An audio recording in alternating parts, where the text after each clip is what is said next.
Republicans on the defensive over the shutdown by holding a vote on a bill that would reopen the government until February 1st. And the joint resolution is not passed.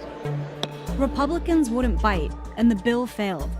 That's not surprising, because as much as it might seem like furloughed government workers are being held hostage for President Trump's border wall, President Trump and his allies are being held hostage too, by hard-right thought leaders who are threatening a revolt if Trump doesn't make the wall happen. I suspect people think of you and say, here's a kind of bomb-throwing columnist who has been, on the same side as Donald Trump on most of these issues. What people don't know is... I actually believe it. Well, you actually believe it. But you've been in contact with the president. You had some influence in the president's immigration policy, right? He reads my stuff, as everyone should. I've been advising the president, whether on Twitter columns or in private conversations that you're not allowed to know about, since Election Day. I'm like the Good Witch in The Wizard of Oz. You've always had the power, Mr. President. You're the commander-in-chief. Your #1 job is defend the borders. So what happens now? I mean, no one's budging an inch here. Democrats don't seem to want to budge an inch, and the president doesn't either. I mean, we can't have the government shut down forever. It's very silly for Democrats to hold up funding the government while they're weeping about the federal employees, which with much better benefits, retirement plans, and vacation and sick leave than anyone watching this program has. If they're going to keep weeping about these federal employees, okay, you're holding it up for 0.11% of the federal budget. I mean, at some point, I think people are going to realize that this is just the Democrats. They're obsessing on this wall because they want Trump to break a promise.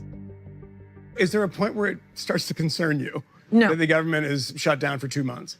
I mean, possibly. I'm not going. I don't know. But just play this out. Keep it focused on immigration. As long as people are talking about immigration, you are winning, Mr. President.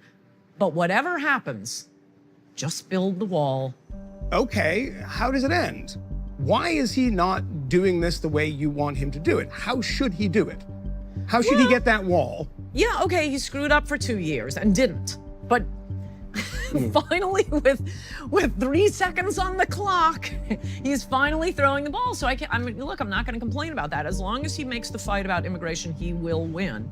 I noticed the polls right after his Oval Office address. For one thing, wow, we didn't hear much about polls after that Oval Office address. And finally, one gets produced, and yeah, most people agreed with him. You have to give something up, don't you? I mean, it's just the nature of the negotiation. He's already Democrats are not going to fold like a house of cards.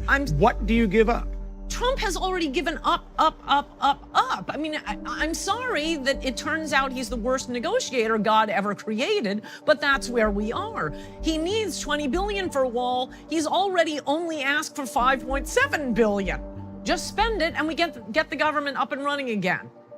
I thought he was a great negotiator. He was a great businessman. Turns out that was exaggerated. You got to do something. I mean, Democrats are not going to just say, all right, here's the wall, let's get the TSA guys back to work. We'll see what happens. Oh gosh, they'll have to wait a few months before they know fully well they're going to be paid in full. Look, I'm not in favor of this, but previous shutdowns have been much more difficult. More Americans dying of drug overdoses every year than died in the entire course of the Vietnam War. And the vast majority of those drugs are being brought in because we have a wide open border. I care about that more than I care about the Yosemite gift shop being open. There's two Ann Coulters here. There's the Ann Coulter that wrote In Trump We Trust and supported him during the campaign and introduced him. And then there's the other one that acknowledges that all this stuff has been usurped by Wall Street, by people in the administration. They didn't drain the swamp. That's fair to say. He's wading through the swamp, right? So great, fantastic. Donald Trump talks a good game for people who agree with you. But what the hell does he do? For 18 months, he said all the right things. He never cared about what Manhattan elite said. And then, bam, Election Day 2016, suddenly all he wants is the approval of Manhattan elites. Who could have seen that coming? But recently, in the last couple of weeks, we've reeled him back. I mean, the one thing I think not only with Trump, I think especially with Trump, but with anyone, is self-preservation and self-esteem. He doesn't. So why is he digging his heels in on immigration now? That's why. But why now? It is self-preservation because he is dead in the water if he doesn't build that wall. Dead, dead, dead.